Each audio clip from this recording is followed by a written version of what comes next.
Hi, welcome to Dear Art Producer. I am your host, Heather Elder. Today is February 26th, 2021, and I have invited Carrie Nygren, head of production at Laughlin Constable, to be our guest today. She has been with them for 27 years, moving through the ranks from art director, creative director, producer, and now co-head of production. Thank you for being here, Carrie. How are you today? I'm terrific. Thank you for having me. Absolutely. We were just talking about how happy we are that the sun is staying out later. And I know that there's lots of reasons to be hopeful in the world right now, but I'm feeling that right now is such an immediate positive for me. I couldn't agree more. It's kind of the little things that can really make your day, like sun being out. Exactly. And the fact that it's Friday today, that's such a positive. Double win. A double win. Although I have a meeting tomorrow morning, a work meeting that starts at 6:30 in the morning. So I'm not quite sure. I'm going to have to get up quite early. I think tonight will have to be an early night for me. So I'm going to pretend like it's a weeknight tonight, I think. Little tricks of the trade. Exactly. Especially as I get older. I need all those tricks. Well, thank you so much for being here today. And I really appreciate you taking the time to talk a little bit about yourself and what's happening at your agency and what you're working on with your clients and just provide some insight into the industry. And I think a great place to start, especially given your background, I'd love to know a little bit about your path. You've worn so many hats, which I just think, and I know a lot of people would agree, I'm sure yourself included, that's given you so much insight into all those different roles that you play, and an appreciation for all, everyone involved. So maybe just share a little bit with us about, how you got started doing what you're doing and how you did end up moving through the ranks. Okay, well, I started at the bottom of the totem pole way long time ago, like the Star Wars movie, um, because I could draw. So I was hired in Nashville at an advertising agency as sort of a PA at that point, a young art director who was learning the ropes. I actually knew nothing about art direction or about advertising really at that point. I'd grown up in the music business and had been around music all my life, but as far as advertising and drawing and layouts, etc., I knew absolutely zero. And the head of the agency, Eric Erickson, kind of took me under his wing, and I learned from the ground up everything there was to know about comps and layouts and art direction and what makes a good concept, etc. I really couldn't have had a better start than with Eric. He taught me, well, let me back up a minute. He actually made me work in every single department, from media to production to print production to account service, in addition to the art department, because he felt like I really needed to know what I was doing and understand what all the disciplines were. So that doesn't happen much anymore. You literally are saying what I'm thinking. It would be so wonderful if it did happen. It would be because you have an appreciation for what people do and what they need and how it all works as a huge unit for the clients involved. So I was very lucky in that respect. I also, because I drew so much, I worked for directors in town doing their storyboards at night. And they taught me how to not make an advertising board where you put pretty pictures together and you don't think about how the edit's going to work. But working for directors, I had to think about how the edits were going to work and how many shots the director was going to have. Sorry, I ran out of breath right there. But um, and doing them late into the night with marker comps. So that was also an education unto itself. And then I worked on music videos as a stylist. And that's where I met my husband. He was part of the crew doing country music videos. But that, again, thinking about what the camera does and what the camera needs and what the camera is going to see was a huge education at that point. And then we got recruited to move to Milwaukee, where I started in advertising as an art director. And from there, art direction became part of broadcast production because I had a background in it. And print art directors don't tend to think in terms of art direction from a motion point of view. So along the way, I found myself sliding more and more and more into the broadcast production department and sort of was crossing titles and roles, which was unusual because people pretty much stayed in their pods of what they did. And once I moved to Laughlin Constable, we were in retail, and retail moves so fast. It's a machine that never sleeps ever. There's a sale every week, 24 hours a Yeah. day. You're kind of up and getting things out. So again, I was being an art director, creative director, and also producing the spots at the same time. So this left brain, right brain of what I could afford to do, no, I can't afford to do it, really came in and was a valuable tool to have. Yeah, I remember, when I first started my career, I worked on a retail account, and we were doing photo shoots every week and having strategy calls, and, I learned so much so quickly because things happened so fast.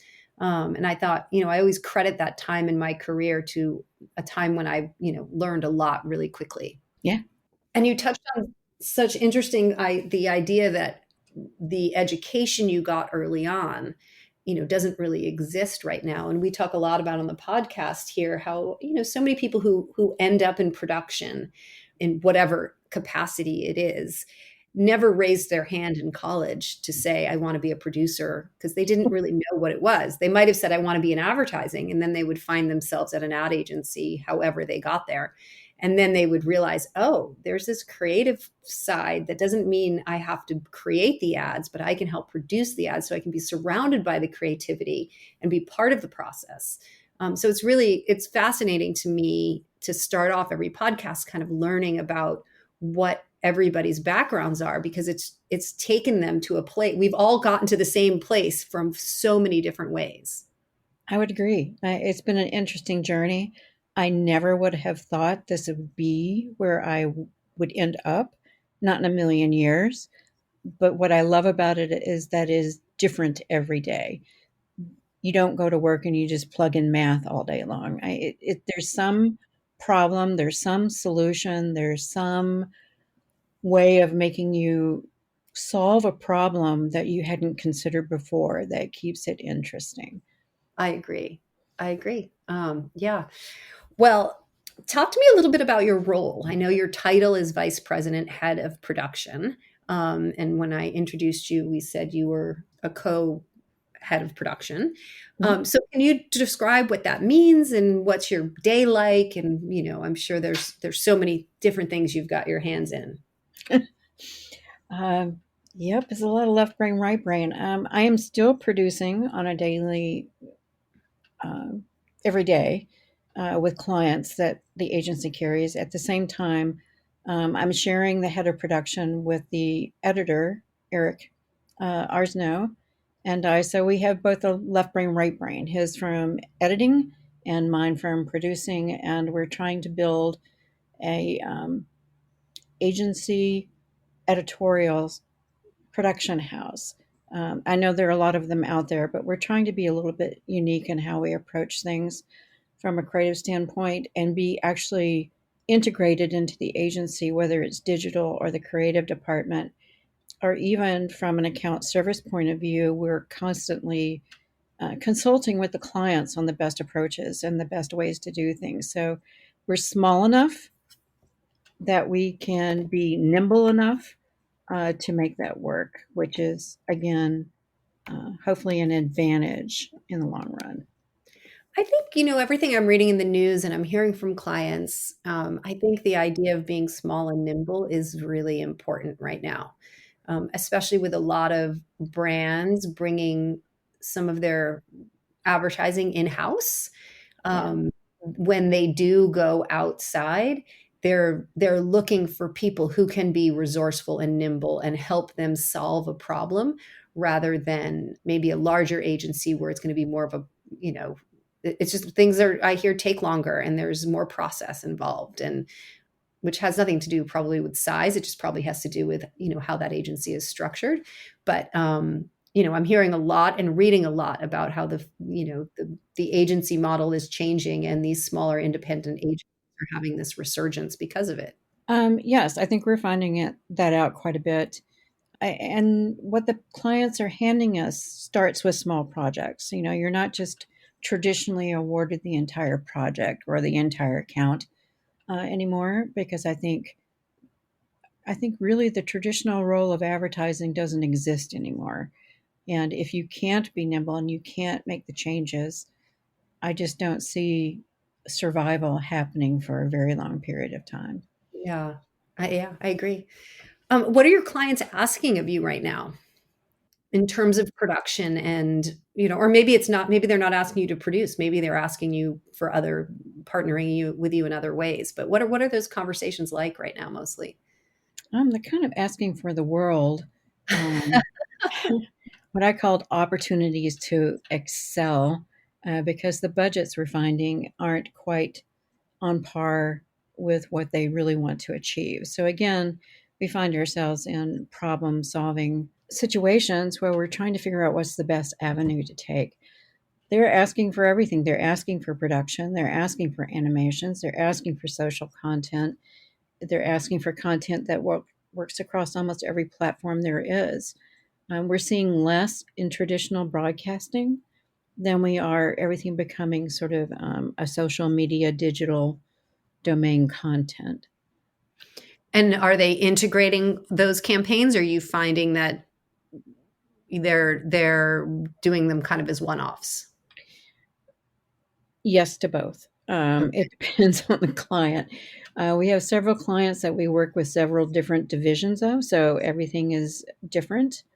We have one or two medical clients that, of course, are trying to integrate across the board, which then also subdivides down into like oncology and heart and whatnot. And then we have breweries who are also launching different brands within the brand. So I think everything's up for grabs these days, Yeah, actually. it's so true. Are any of your clients hesitant to produce right now because of COVID? And how has COVID changed kind of your approach for things? No, they're not hesitant to produce, but we do have two sides of the fence. Those that understand the limitations that COVID presents to being able to produce, and those who feel like we shouldn't have any hesitation at all to produce. So it's kind of an interesting dynamic. And we've got others who are finding their budgets lower because business hasn't been quite as robust as it was prior to COVID. So their challenges are even a little more, um, I don't know what to say. They're challenging, I guess, at this point, trying to figure out how to help them.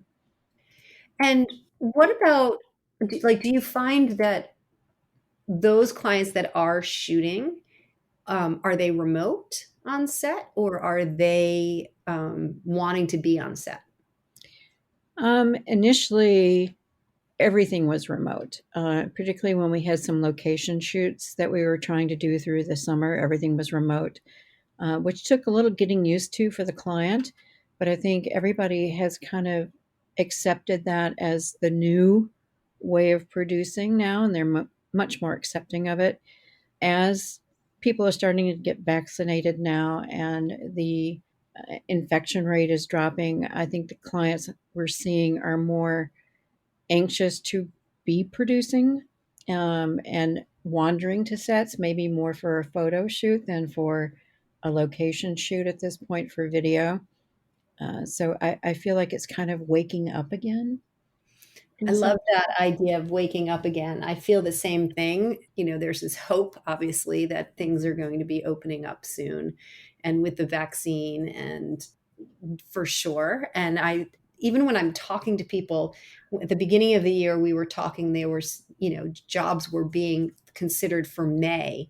And now those same jobs are being pushed into March or, pulled in earlier to March. And that's so positive because people are feeling much better about the direction that we're going. So that's a good thing. I have to agree, and I hope it continues on that streak. Definitely. Okay, so have you come across any unique or innovative approaches to production? I know obviously we're all doing remote and there's Zoom and all of that. But have you guys embraced anything different? I think we're just like everybody else between trying to shoot live slash remote, uh, going into animations, UGC content, a lot of stock footage, and even unique stock content, custom footage. I think everybody's in those worlds right now. I think we're trying to find the best way to record remote that isn't Zoom. And how do we take, you know, what's the best vehicle to be able to record video and audio and edit that isn't necessarily in a Zoom format? So that's what we find ourselves trying to experiment with at the moment. But I think we're in the same boat as most of everybody else at the moment. And what does your next month look like? Can you share any details about, what you, not client specifically, but just like, are you in the middle of a photo shoot production, or are you in the middle of recording podcasts? Like what is on the production to-do list that your clients have signed off on? Yes, again, all of that. Like I said, it's like everybody's kind of waking up. And like right before a holiday, when it's Friday night before the holiday, and everybody goes, "Oh my God, we need this by Monday." Yeah. So we're kind of in that run right now of both productions. We're using animation houses around the world. We are doing the podcast. We're doing content. There's nothing that we're not doing at the moment. We do still have some clients who are hesitant to go full bore at the moment. So, it's Mutt and Jeff all across the board. We have a Um, little bit of this, we have a little bit of that. We're like chefs, well, at least you have a little bit, right? At least there's stuff happening. We So are lucky, yes. let's switch gears for a minute and talk about treatments. Do you require them or ask for them a lot? Do you find the need increasing or decreasing? Do you show them to your clients? Share with us a little bit about what you are experiencing with that. It's kind of a catch-22 because we have such strident discrepancies in budgets that we're working with. We have a lot of low-end client budgets that I think are challenging, that treatments aren't appropriate for. When we do have some of the bigger budgets, the creatives certainly want to get competitive bids, and treatments are a part of that. I think that's never going to go away. I think they really want to. What we're looking for is a partner with creative, not just hiring somebody to do it for us to the point that we just hand it all over and go, bring it back. We're looking for someone who understands what we're after and who also is a collaborative partner. So the treatments are very important to the creatives that way, and in turn helps us sell the concept to the client. Those treatments take so long, I know. which is not a bad thing. I mean, I think, there's so many positives in being able to put your best foot forward, because, it doesn't always come across on a call, right? What you're planning on doing and how you're going to execute it.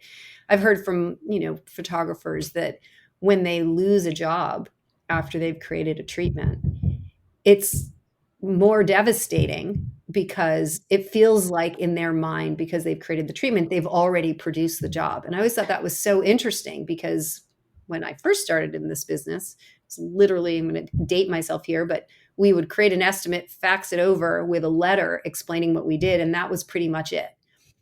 Now they're spending a couple of days pulling images and pulling examples and writing, making a whole big kind of PDF around their treatment. Do you find that the way we've evolved the treatments is effective and really worth it? And do you share them with your agency, with your clients, or do you just pull parts out maybe to share with them, or do you just share them with your creative teams?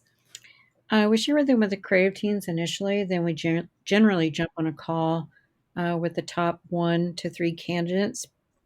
Sometimes we're required to have 3 bids for the client. We and then in turn share those with the client. But I think, the situation is not unlike agencies having to make pitches for new clients. these days. I mean, we spend hundreds of thousands of dollars on some pitches, both in time and out of pocket expense. So it's not unlike the photographers. I understand your pain when you're investing so much in just getting these proposals together and then you don't get it. It really is heart wrenching on both ends, and we fully understand the dilemma of do you or don't you present a proposal, and to what extent do you invest the time to do that? It's interesting that you bring that up because for years, people have always said, "Can't we charge for treatments? We need to be able to charge. We're spending all this time," and it's funny because the reply to that always is like, "There's no way," because advertising agencies literally do the same thing with when they try and get business, and they don't get paid for it. So there's no way that model will ever change. So I'm glad you brought that up. Yeah, I'm not seeing that model going away No, soon. neither do I.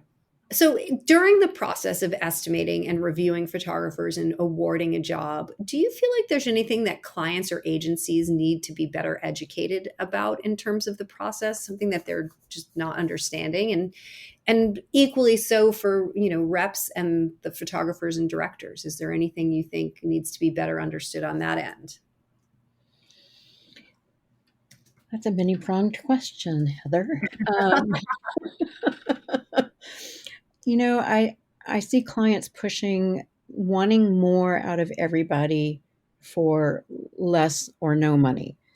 We have a lot of clients who want buyouts in perpetuity. They want to be able to use it without having to pay for reuse. We get those questions all the time. And I think sometimes agency producers, if they're new, they don't know how to negotiate well. I think they don't know all the rules of the road in terms of what's involved with talent, and with photographers' rights, because it's different from production company rights that just hand the film over. Yeah. Well, especially because the two are merging in a way now. And there's so many different formats of use.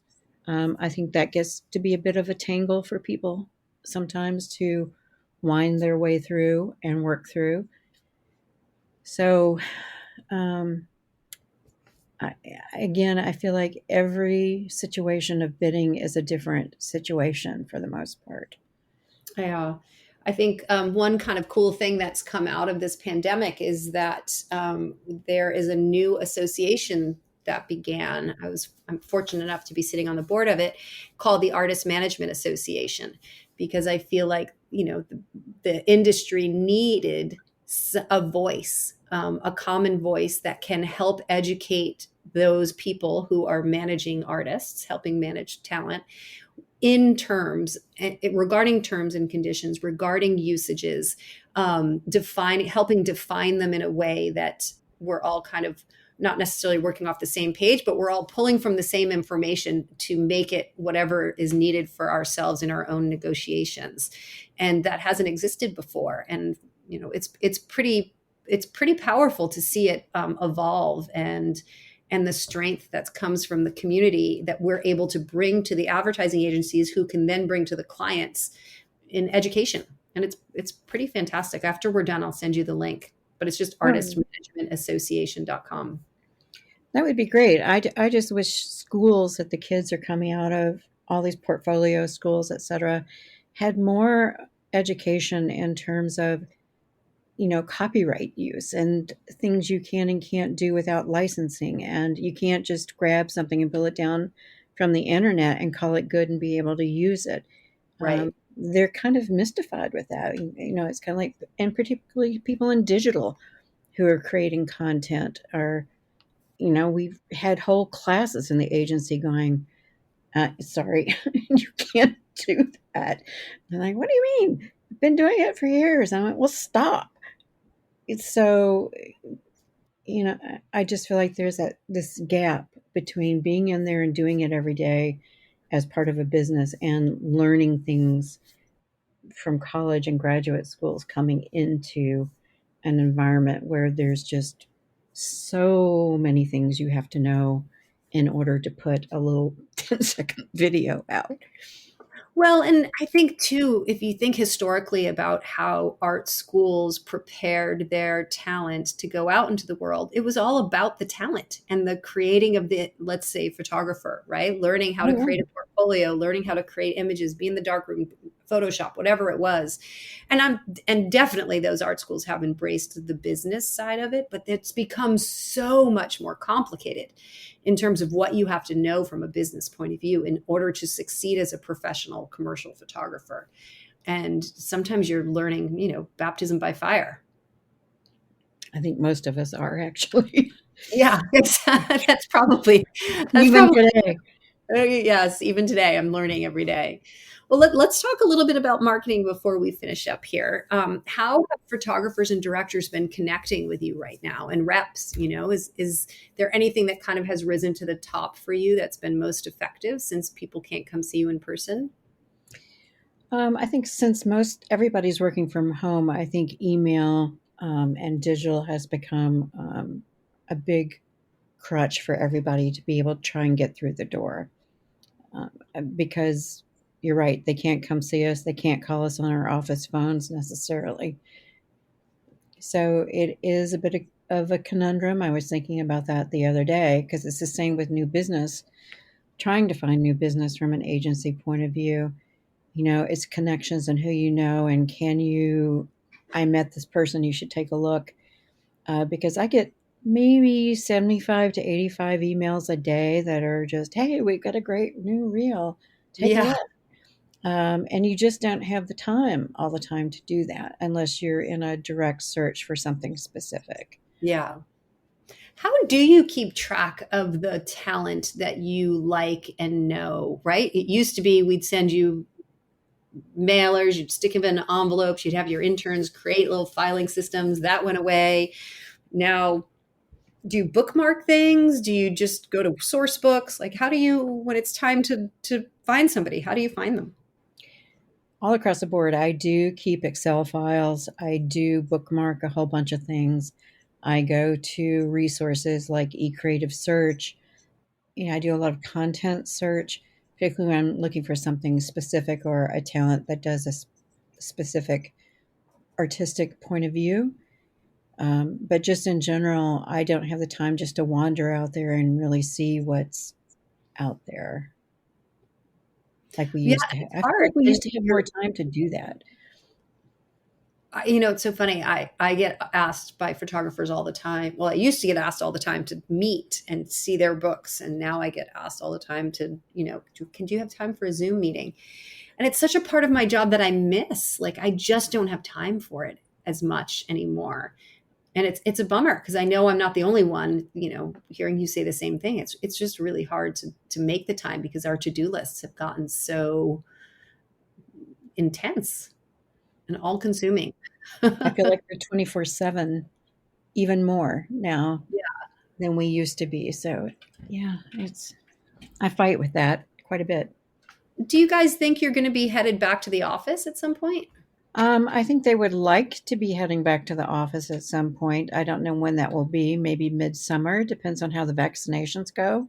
Hmm. Um, uh, because we have offices in both Chicago and Milwaukee, I think we're working against the larger market of Chicago. So when Chicago makes a move, I think we might make a move in Milwaukee. But I also think part of the way the new work ethic is that people have gotten used to working from home too. So I don't know that that model of being in the office is going to be 5 days a week anymore. I know we were just having this conversation with a photographer and just today, and my husband is in advertising and we talk about it often. And, there's advertising such a collaborative process that I think there is something missed about the, like, oh, you see someone in the hall or you go into a conference room or you can gather together to discuss something kind of either spontaneously or planned, that will need to come back. But the idea of being able to work remotely and have access to talent all over the place and have that flexibility is also going to exist. So it'll be interesting to see what that new location for an agency looks and feels like. I agree. Again, hopefully it's going to be exciting. But yes, I do think the collaboration has fallen down the hill a little bit during this time. It's been a little more difficult. And spending 12 hours a day on Zoom is exhausting. It's It's so just, tiring. It's it so is. tiring. It's not very inspiring. Well, and when do you get your work done? I find that I'm on like saying yes to all these Zoom calls is great because I'm getting FaceTime, I'm getting connected to the creative process more and all of it. It's wonderful. But then I'm like, God, I used to have a full day's worth of work before I sat on all these calls. Like, I gotta still get all that work done. I know. You have to look good too. You have to shower. That is so true. In the morning, I or at night before I go to bed, I check my calendar. I'm like, how early is my first call? And can I get away with just putting my hair up, or do I have to actually shower and get ready? Exactly. Okay, so let's see. We're just winding up here, and I always like to ask these same two questions at the end, just to kind of give a little insight into you, Carrie. What's your favorite thing to do on a Sunday? Go to the barn or paint, one or the other. Oh, that sounds so relaxing. That sounds wonderful. And if you weren't a producer, what would you do? I'd be a painter. You'd be a painter. That's really beautiful. Oh my gosh. Is any of your work somewhere that we could see, like on Instagram or something, or do you keep it to yourself? Oh no, it's on Instagram and have a web page. Just getting started. I'm actually just getting back into it after Oh, like very 30 cool. years of not being able to have the time to do it. Well, I'll send you the AMA's website if you send me yours and we'll switch. Sounds like an even trade to me. Okay, yeah, I don't think so. I think I'm going to win out there. Well, this was so wonderful, Carrie. Thank you so much for spending the time to chat with us. And I think your insights were really helpful, and our listeners really appreciate the idea of us pulling back the curtain a little bit and letting us, have a candid conversation about what's going on out there in the world, especially since they don't have access to these conversations on their own sometimes. So thank you. Thank you. It's been fun. Awesome.